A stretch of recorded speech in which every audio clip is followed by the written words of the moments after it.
Asyhadu an la ilaha illallah wa asyhadu anna Muhammadar Rasulullah. Tiada Tuhan selain Allah, Nabi Muhammad utusan Allah. Alhamdulillah, pujian bagi Allah. Subhanallah, maha suci Allah. Allahu Akbar, Allah maha besar. Segala puji hanya bagi Allah. Assalamualaikum warahmatullahi wabarakatuh. Alhamdulillahi rabbil alamin. Assalatu wassalamu ala ashrafil anbiya'i wal mursalin, sayyidina wa maulana Muhammad wa ala alihi wa sahbihi ajma'in, amma ba'du. Pertama-tama dan yang paling utama, marilah kita panjatkan puji syukur kita kehadirat Allah Subhanahu wa taala karena berkat limpahan nikmatnya dan taufiknya sehingga kita pada hari ini masih diberikan kesehatan oleh Allah Subhanahu wa taala, dan kita pada tahun ini masih diberikan oleh Allah Subhanahu wa taala kesempatan untuk bisa beribadah di bulan Ramadan yang penuh berkah ini. Salawat serta salam marilah kita haturkan kejunjungan kita, tauladan kita Nabi besar Muhammad sallallahu alaihi wasallam, karena berkat beliau sehingga kita bisa merasakan nikmatnya iman, Islam dan ihsan. Allahumma shalli ala sayyidina Muhammad wa ala ali sayyidina Muhammad. Para hadirin, bapak-bapak, ibu-ibu, kaum muslimin wal muslimat rahimakumullah. Allah Subhanahu wa taala berfirman dalam Quran surah Az-Zariyat ayat 56 yang berbunyi, A'udzu billahi minasyaitonir rajim. Bismillahirrahmanirrahim. Wa ma khalaqtul jinna wal insa illa liya'budun. Yang artinya, dan aku tidak menciptakan jin dan manusia kecuali hanya untuk beribadah kepada Allah Subhanahu wa taala. Di sini Allah Subhanahu wa taala menjelaskan kepada kita bahwasanya kita diciptakan kecuali untuk beribadah kepada Allah Subhanahu wa taala. Dari kita tidur sampai bangun dan tidur kembali itu diperuntukkan untuk beribadah kepada Allah Subhanahu wa taala. Maka dari itu, hari ini kita diberikan kesehatan oleh Allah Subhanahu wa taala, pastinya tujuannya itu adalah untuk beribadah kepada Allah Subhanahu wa taala. Dalam hal ini, beribadah kepada Allah, kita dalam kehidupan sehari-hari juga harus memahami bagaimana cara agar ibadah kita itu bisa diterima oleh Allah Subhanahu wa taala.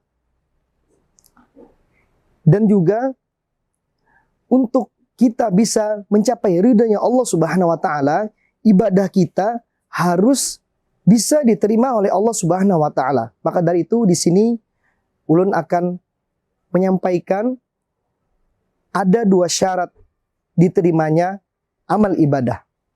Yang pertama yaitu ikhlas.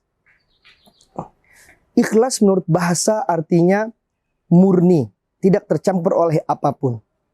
Secara istilah, ikhlas adalah melakukan ibadah semata-mata karena Allah Subhanahu wa taala. Maka ketika kita melakukan ibadah, niat kita pastinya harus karena Allah Subhanahu wa taala. Tidak karena ingin dilihat oleh orang lain, bukan dilihat agar dipuji oleh orang lain, bukan karena ingin dilihat soleh oleh orang lain, akan tetapi ibadah kita itu harus karena Allah Subhanahu wa taala, agar kita mendapat balasan kebaikan dari Allah Subhanahu wa taala. Karena kalau niat kita beribadah itu bukan karena Allah, maka kita tidak akan mendapat apa-apa dari Allah Subhanahu wa taala. Bahkan kita mendapat dosa dari penyakit hati yang ada dalam diri kita. Nauzubillah min dzalik. Para hadirin, bapak-bapak, ibu-ibu, jamaah sekalian dirahmati Allah Subhanahu wa taala. Selain kita beribadah niat ikhlas karena Allah, hal yang kedua adalah ittiba, yaitu mengikuti apa yang sudah diajarkan oleh Rasulullah sallallahu alaihi wasallam. Nabi Muhammad sallallahu alaihi wasallam pernah bersabda dalam riwayat Abu Daud dan At-Tirmizi bahwasanya ikutilah sunnah beliau agar kita bisa hidup sesuai dengan ajaran yang beliau ajarkan. Maka dari itu, ketika kita beribadah, kita sudah mengikuti sunnah Rasul atau mengikuti ajaran beliau, maka insya Allah ibadah kita akan tertuntun dalam jalan yang benar dan juga bisa mencapai ibadah yang berkualitas. Bagaimana caranya agar ibadah kita bisa diterima dan juga ibadah kita itu ibadah yang kategorinya adalah benar dan berkualitas? Salah satunya adalah dengan cara kita thalabul ilmi, yaitu menuntut ilmu. Kita belajar apa yang mau kita perbaiki dalam ibadah kita, kita pelajari. Contoh, misal kita ingin memperbaiki sholat, maka kita harus belajar memperbaiki amal ibadah yang mau kita perbaiki, agar ibadah kita itu bisa berkualitas. Nah, dan juga dalam hal belajar ini, kita juga harus belajar dengan guru yang memang berkompeten dalam bidangnya.